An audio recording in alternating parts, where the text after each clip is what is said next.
fifth lecture.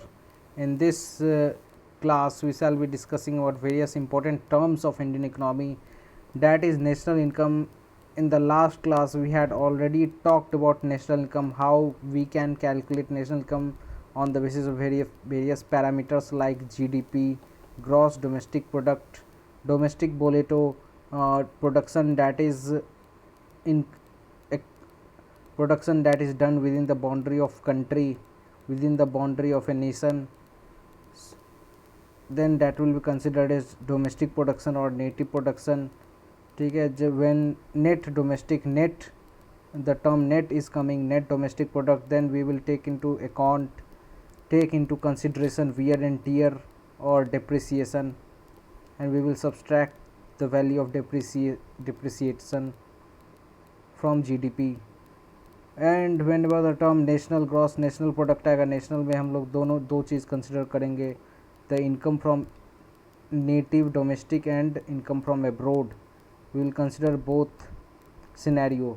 और net national product जब भी यूज़ करेंगे, दैट इज तो नेट बोले तो डिप्रिसिएशन माइनस हो जाएगा from the gross. Then we will also consider income from abroad, any Indian that is earning from abroad और फ्रॉम इंडिया, उसको भी यहाँ पे देखा जाएगा, प्लस आउटपुट टोटल प्रोडक्शन कितना हो रहा है, फाइनल वैल्यू. तो नेट नेशनल प्रोडक्ट जहाँ पे जो सबसे ज़्यादा comprehensive, it is the purest form to be used for calculating national income. Net national product is national income, true form of national income. और नेट नेशनल प्रोडक्ट को जब हम पॉपुलेशन से डिवाइड कर देंगे तो आ जाएगा पर कैपिटा इनकम. अब ग्रॉस डोमेस्टिक प्रोडक्ट में हमें ये भी ध्यान देना है कि with in the territory of a nation, with in the territory यानी महाराष्ट्र या फिर कर्नाटका या फिर बिहार, कहीं भी, या अंडमान निकोबार और लक्षद्वीप. ठीक है, बट टेरिटरी ऑफ नेशन मतलब एनी शिप, कोई भी शिप जो हाई सीज में सेल कर रहा हो outside the international boundary, international water. ठीक है, अगर इंटरनेशनल वाटर में कोई इंडियन शिप सेल कर रहा है और वहाँ पे कुछ प्रोडक्शन हो रहा है तो वो जीडीपी में कैलकुलेट होगा. अगर कोई एम्बेसी है, Indian embassy with in the foreign country, उसके अंदर कुछ प्रोड्यूस हो रहा है, that will be calculated in GDP. यानी टेरिटरी को यहाँ पे ज़्यादा प्राइमेसी दिया था. इसका मतलब कोई फॉरेनर भी अगर यहाँ पे कुछ प्रोड्यूस कर रहा है तो that will be counted in GDP. लेकिन अगर कोई इंडियन ईरान में जाके कुछ प्रोड्यूस कर रहा है तो that will not be considered as GDP. Okay, तो यहाँ पे टेरिटरी को महत्व देना है. देन नेट डोमेस्टिक प्रोडक्ट, जो भी जीडीपी है उसमें डिप्रिसिएशन को हटा देंगे तो हो जाएगा net domestic product. Gross national, national में इंडिया के अंदर क्या प्रोड्यूस हो रहा है, इंडिया के बाहर, तो वो भी आ जाएगा नेशनल में. ठीक है, लेकिन जब ग्रॉस नेशनल बोलेंगे तो अगर कोई फॉरेनर इंडिया में प्रोड्यूस कर रहा है तो वो जीएनबी में कैलकुलेट नहीं होगा. इंडियंस अगर दूसरे जगह भी प्रोड्यूस कर रहा है तो कुछ वो ग्रॉस नेशन में आएगा, because an Indian is earning और उसका बेनिफिट कहीं ना कहीं कंट्री को में रिफ्लेक्ट होगा. ठीक है, तो नेशनल प्रोडक्ट में इनकम फ्रॉम अब्रोड को कंसिडर किया जाता है. नेट नेशनल में डिप्रिसिएशन, इनकम फ्रॉम अब्रोड सब कुछ आता है, इसलिए ये हो गया ट्रू पिक्चर. आगे बढ़ते हैं. मेथड्स, वेरियस मेथड्स होता है, जैसे सप्लाई. फर्स्ट मेथड है सप्लाई और production method. Production means the number of production, total production कितना हो रहा है. जैसे एक प्लांट है, इसमें से 100 बोतल्स प्रोड्यूस हो रहा है, इसका जो वैल्यू होगा. ऐसे ही बहुत सारे प्लांट्स होंगे जो टोटल प्रोडक्शन हो रहा है.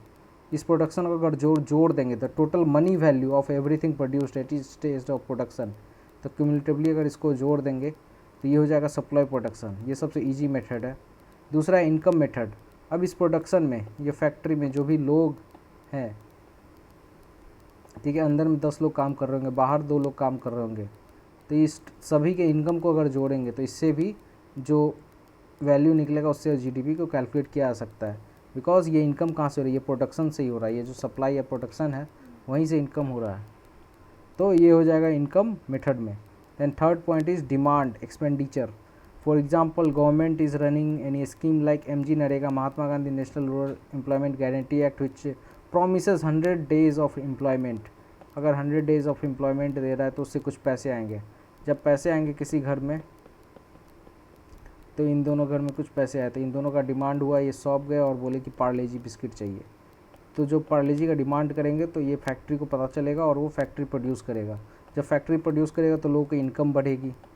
तो ये कहाँ से शुरू हुआ, एक्सपेंडिचर से, यानी डिमांड, जितना ज़्यादा डिमांड उतना ज़्यादा प्रोडक्शन, ठीक है। तो फाइनली ये सब इंटर रिलेटेड है, डिमांड बढ़ा तो प्रोडक्शन बढ़ा, प्रोडक्शन बढ़ा तो इनकम बढ़ा। तो किसी एक चीज़ को अगर हम जोड़ लें तो उससे जीडीपी निकल जाएगा। तो सबसे सस्ता और सबसे इजी मेथड है supply first method, that is supply and production method, ठीक है। अब वही बात है कि जीडीपी में क्या क्या इंक्लूड किया जाता है, ये हमने बता दिया। गुड्स एंड सर्विसेज, जो भी गुड्स एंड सर्विसेज दैट जो प्रोड्यूस किया जाता है टेरिटरी के अंदर, यूएसए ने कुछ ऑर्डर दिया है टीसीएस को, प्रोड्यूस का हो रहा है इंडिया में, तो ये जीडीपी में कैलकुलेट होगा।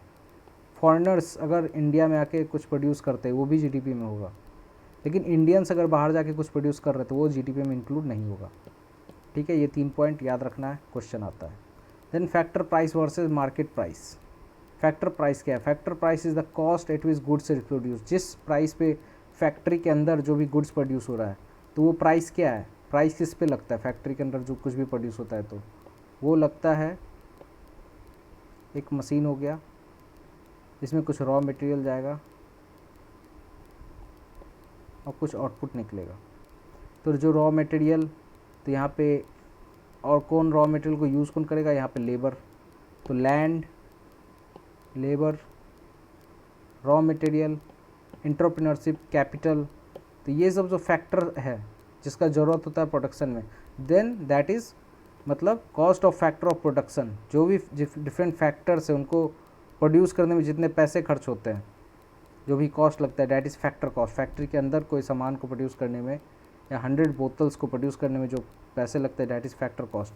अगर हम फैक्टर कॉस्ट में टैक्स को जोड़ देते हैं, अब क्योंकि मार्केट में कुछ प्रोड्यूस हुआ, सॉरी फैक्ट्री में कुछ प्रोड्यूस हुआ और वो कंज्यूमर के पास जाता है, तो कंज्यूमर कुछ पैसे देते हैं, डैट इज़ इंक्लूडेड बाय, जिसमें कि टैक्स इंक्लूड होता है, तो वो हो गया market price. Market price is the price at which product is sold in the market, the price at which product is available to final consumer, और final consumer के पास जो अवेलेबल होता है उसमें टैक्स इंक्लूड होता है, यानी factor cost plus net tax is equal to market price. और कभी कभी क्या होता है, गवर्नमेंट कुछ सब्सिडी भी देती है। जैसे मैं बोतल्स 100 बोतल्स प्रोड्यूस कर रहा हूँ, 100 बोतल मैंने प्रोड्यूस किया तो उन्होंने 2 बोतल पे टैक्स माफ़ कर दिया, टोटल 20 रुपये मान लो माफ़ कर दिए। तो जो हम 100 टैक्स ले रहे थे उसमें से 20 रुपये माइनस हो जाएगा, यानी नेट टैक्स हो गया indirect tax minus subsidies. Subsidy को माइनस कर देंगे वो हो जाएगा नेट टैक्स, ठीक है। तो थोड़ा सा कम प्रोड्यूसर को कंज्यूमर को भी देना पड़ेगा।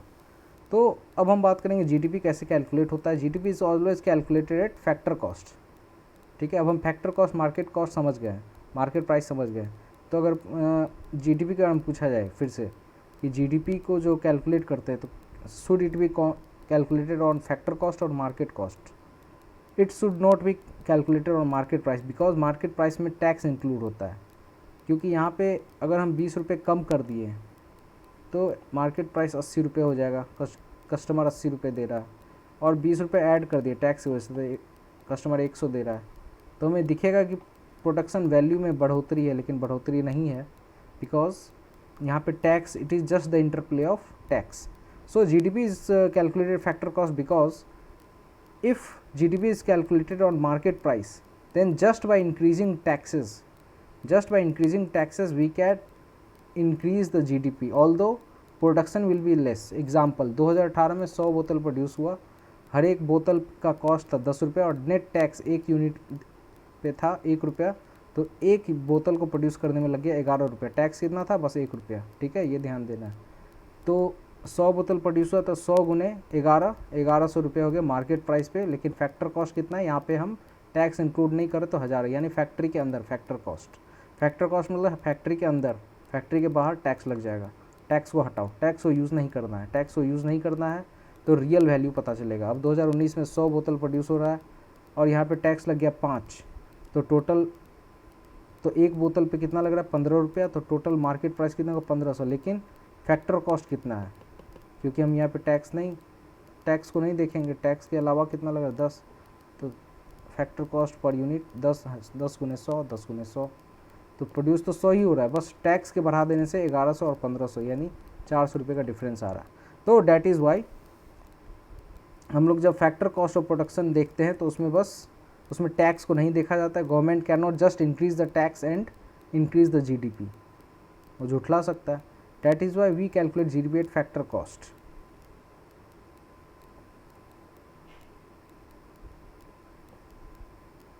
और जैसा कि बॉक्स में दिखाया गया, GDP at market price has increased from 1100 to 1500 just because of increasing the taxes. This shows distorting picture of GDP due to increase in taxes. Just by increasing the taxes we can increase the GDP. That means that is the distorting picture of GDP without commensurate increase in production or factor cost. Next point is constant price versus current price. This is another important term, constant price. तो हमने ये जान लिया कि GDP is calculated at factor cost. Factor cost यानी factory के अंदर we are not considering taxes. और कांस्टेंट प्राइस में क्या आता है, inflation comes into the picture. तो constant price is current price minus inflation. तो करेंट प्राइस क्या होगा, जब हम महंगाई को इंक्लूड करते हैं. जैसे किसी पेन का दाम है 3 रुपया एक पीस का, लेकिन महंगाई की वजह से उसका कॉस्ट हो गया 4 रुपीज़. तो ओवरऑल वैल्यू में दिखेगा कि 4 रुपीज़ का प्रोडक्शन हुआ है, लेकिन प्रोडक्शन एक ही हुआ है.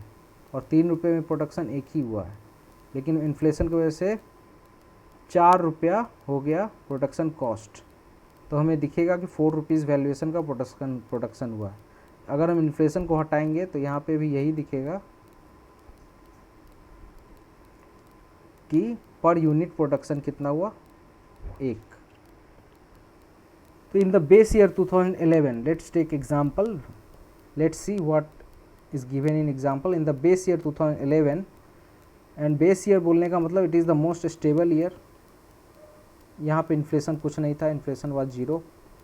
ठीक है, it is the most stable year, price was stable, इसलिए इसको हमने कंसिडर किया. 2011 base year. 3 units of commodity were produced at 6 lakh. 3 units हमने प्रोड्यूस किया, हमें लग गया 6 लाख रुपए. फिर नेक्स्ट ईयर इन्फ्लेशन की वजह से only 2 units were produced. Inflation की वजह से ओनली 2 यूनिट्स वाज प्रोड्यूस्ड.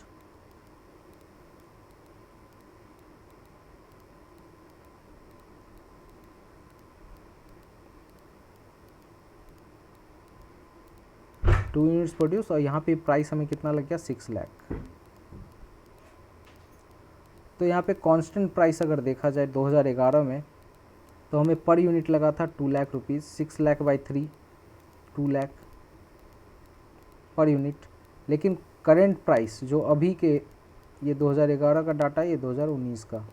तो करेंट प्राइस 2019 में 6 लाख रुपीज़ हमें लगा है, और महंगाई हो गया तो हमने अभी 2 यूनिट्स ही लगाया.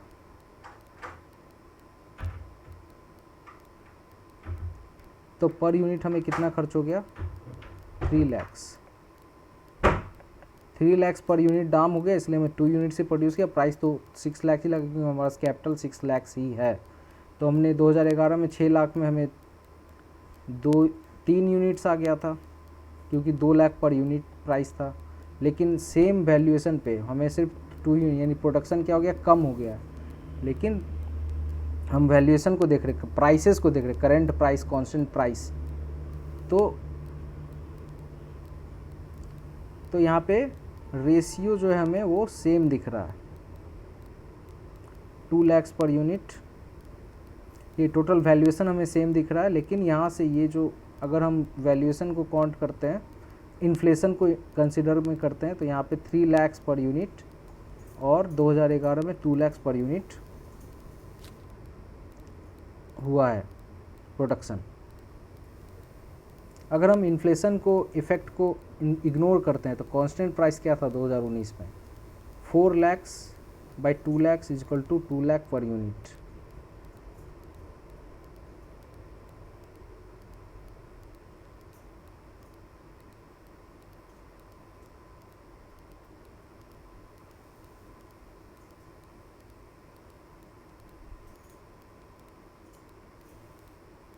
चलिए फिर से देखते हैं.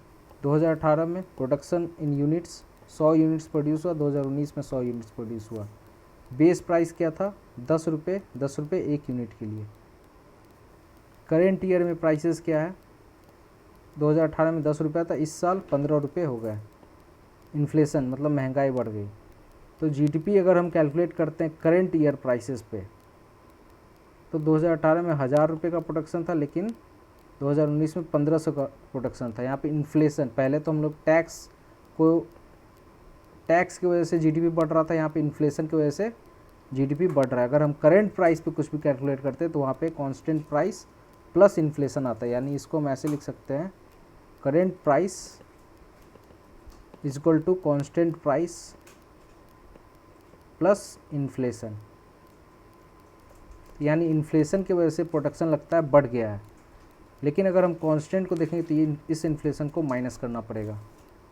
ठीक है, तो यहाँ पे बस प्राइस, जैसे यहाँ पे वहाँ पे उस पीछे यहाँ पे टैक्स था, टैक्स की वजह से प्रोडक्शन लगता है ज़्यादा हो गया क्योंकि हम प्राइस देख रहे हैं, वैसे ही यहाँ पे भी इन्फ्लेशन की वजह से लग रहा है कि प्रोडक्शन ज़्यादा हो गया है।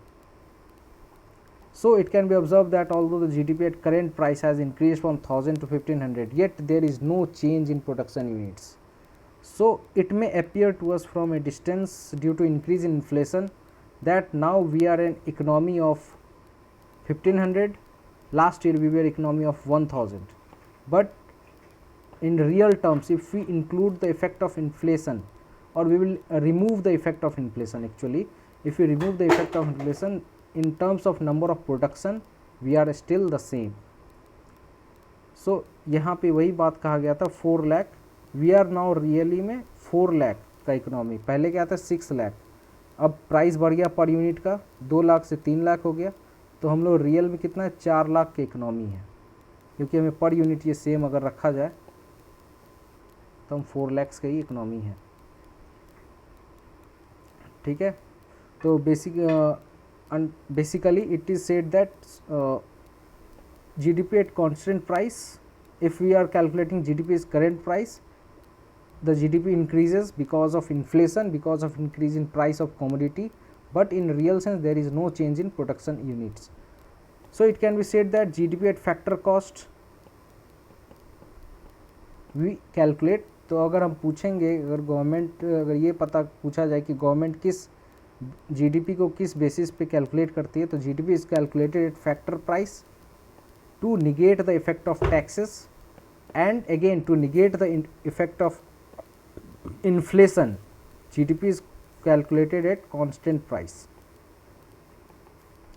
सो overall GDP is calculated factor cost at constant price. This is the adequate measure for calculating country income and India has adopted GDP at factor cost at current price. ठीक है, कांस्टेंट प्राइस को नहीं किया है. क्यों नहीं किया है? करेंट प्राइस जैसे लाते तो यहाँ पे हम इन्फ्लेशन यानी इन्फ्लेशन को इंक्लूड कर लेते हैं, यानी इन्फ्लेशन की वजह से जो डिस्टॉर्टेड थोड़ा सा पिक्चर मिलता है, लेकिन ऐसा इसलिए किया कि बहुत सारी कंट्री ये इसी को फॉलो करता है.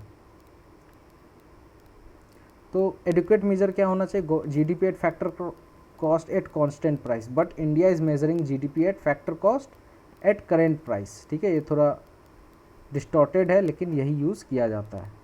अब जीडीपी डिफ्लेटर क्या है? So GDP deflator helps us to eliminate the effect of inflation from factor cost. अब फैक्टर कॉस्ट है, इसमें टैक्स को तो हटा दिया था, लेकिन इसमें तो इन्फ्लेशन तो इंक्लूड हो सकता है. That might come in fact because there is various factors like raw material का कुछ कॉस्ट होता है, वहाँ पे इन्फ्लेशन की वजह से पर यूनिट कॉस्ट बढ़ सकता है, that can increase. So to bring the factor cost to constant prices we use GDP deflator.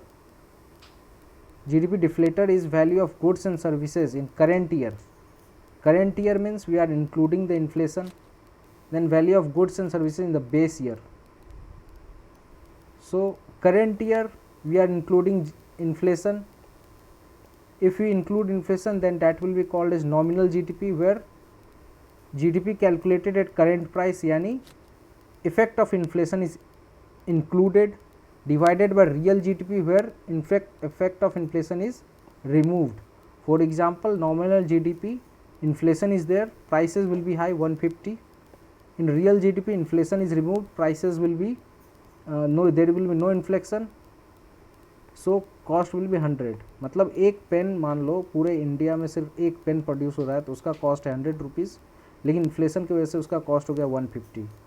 तो जीडीपी क्या होगा 150, that is GDP at current price या फिर nominal GDP divided by real GDP where there is no effect of inflation. 50 रुपये जो महंगाई का था उसको हटा दिए, ठीक है। तो नॉमिनल जीडीपी और real GDP into 100,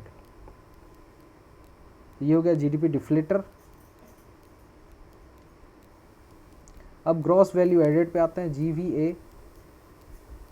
this is the total value addition in the entire supply chain. For example there are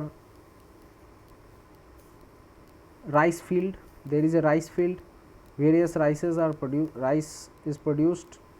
उस राइस में हमने वैल्यू एडिशन क्या किया, इसे राइस मिल में ले गया, इसको हमने कुछ और में प्रोड्यूस कर दिया, कुछ और फूड मटेरियल में प्रोड्यूस कर दिया, डैट इज़ अगेन पैक्ड, और इससे हमने कुछ और प्रोडक्ट कुछ और कमोडिटी में कन्वर्ट कर दिया।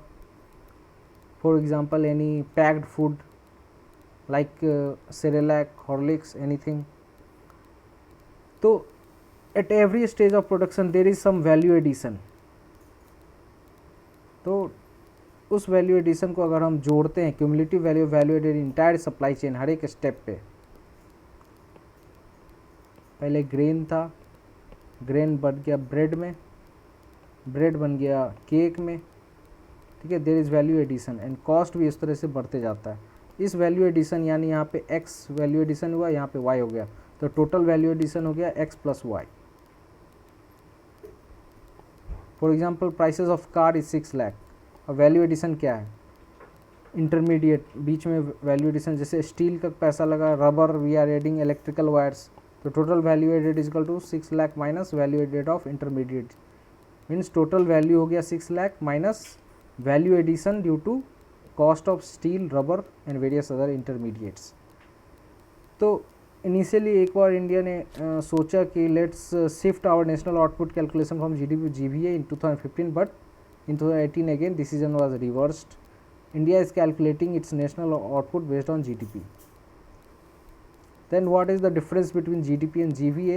GDP refers to demand side, means whatever things that are demanded, that are produced, जो डिमांड किया जाता है उस डिमांड से प्रोडक्शन स्टार्ट होता है, उस प्रोडक्शन से एम्प्लॉयमेंट मिलता है, इनकम जनरेशन होता है। लेकिन ग्रॉस वैल्यू एडेड में हम वैल्यू एडिशन जोड़ते हैं, यानी total production minus value of all intermediates, बीच में जो भी इंटरमीडिएट्स। तो जीवीए जितना बढ़ेगा उतना ज़्यादा वैल्यू बढ़ रहा है, ठीक है। तो हेडलाइन ग्रोथ, फाइनली जो हेडलाइन ग्रोथ, जो टोटल नेट ग्रोथ जो मेज़र किया जाता है, तो वो कैसे मेज़र किया जाता है इंडिया में, जीडीपी एट कांस्टेंट प्राइस,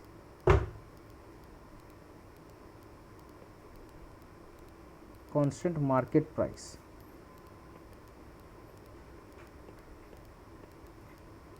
तो कांस्टेंट में टैक्स नहीं आया, लेकिन मार्केट प्राइस में इन्फ्लेशन का इंक्लूड कर लिया गया, ठीक है। कांस्टेंट मार्केट प्राइस, ठीक है। GDP at factor cost, constant price.